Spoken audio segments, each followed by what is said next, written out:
I'm Ami Horowitz, and we've been hearing a lot about the migrant caravan in the news. The caravan is a giant group of people that emanated, for the most part, in Honduras and are heading up to the U.S.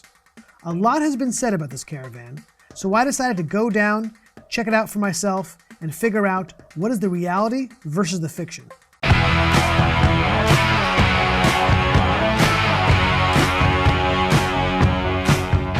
I'm here in southern Mexico in the state of Oaxaca, an area of Mexico which is riddled with narco crime and cursed with extreme poverty. It's also where the camp and base of the caravan is for the night. They're settled here as they continue their trek on to the United States. Despite the framing of the caravan as being full of women and children, the reality on the ground is quite different. Approximately 90 to 95% of the migrants were male.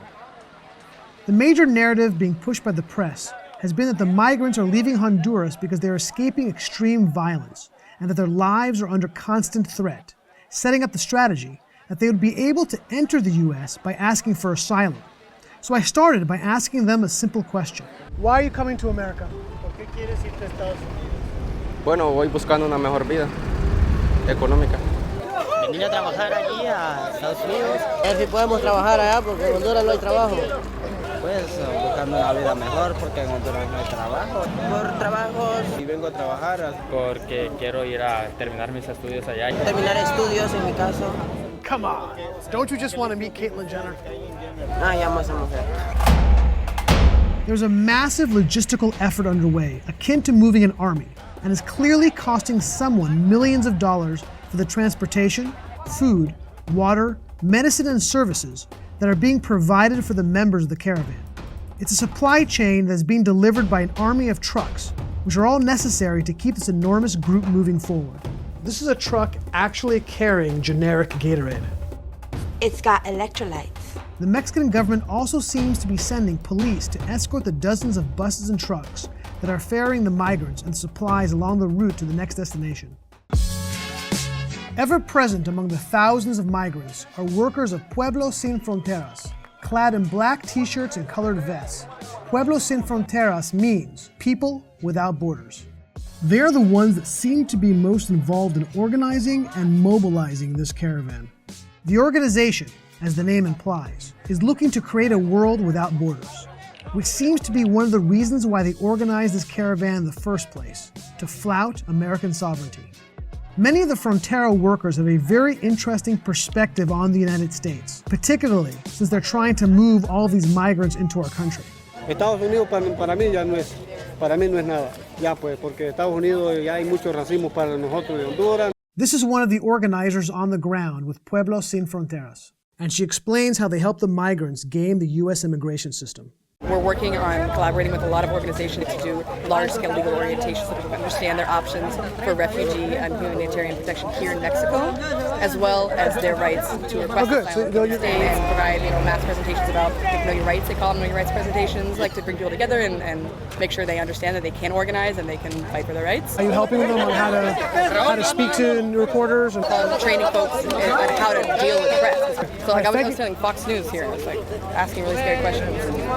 They made it a kind of unsafe environment? Yeah, of course.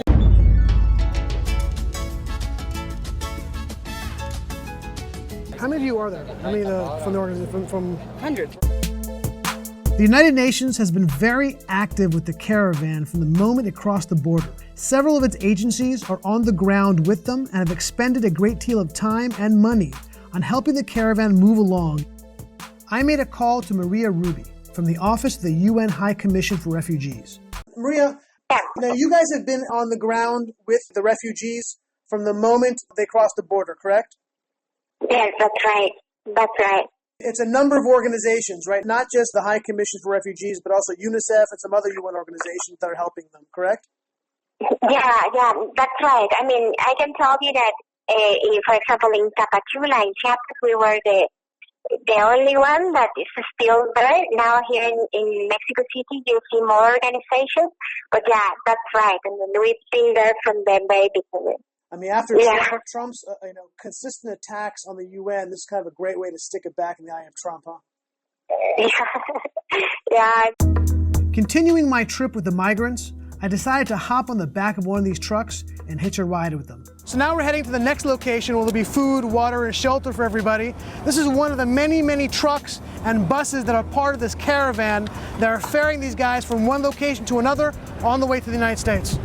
At the base camp, there's a mobile hospital stocked with enough pharmaceutical drugs to make Keith Richards blush.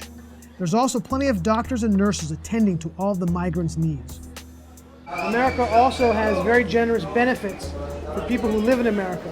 Is that something you want to take advantage of as well? Así es. Sí, claro que sí, para poder salir adelante por medio de esos beneficios. Pues bueno, me lo traje a él y al niño, pero el niño me ha dado problema porque ha desmayado. Do you think that your son can have better treatment in the United States as opposed to Honduras?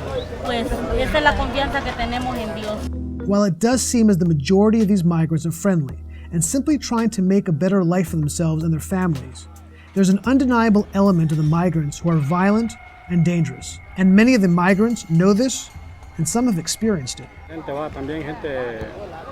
pícara, gente mala también. En el viaje hemos recibido agresiones verbales, físicas. Y también para gente que va huyendo también porque debe cosas también que ha hecho allá. Lo que más nos enoja a nosotros es que nosotros no les damos el motivo como para que hagan eso. Por unos pagamos todos, hay unos poquitos que son maleantes y por uno se paga todo, yo sé que se paga todo, ¿verdad? De hecho, se hizo una organización, un señor hizo una organización en donde nos van a poner aparte a nosotros para que no nos saquen. There are probably several billion people in the world who are seeking a better life. Do these migrants think that all of them should be allowed to enter the U.S.? Should America let in anybody who wants to come in? Es la idea y es lo que nosotros queremos. Porque todos venimos con necesidad. Pues la verdad sí. Pues la verdad que sí.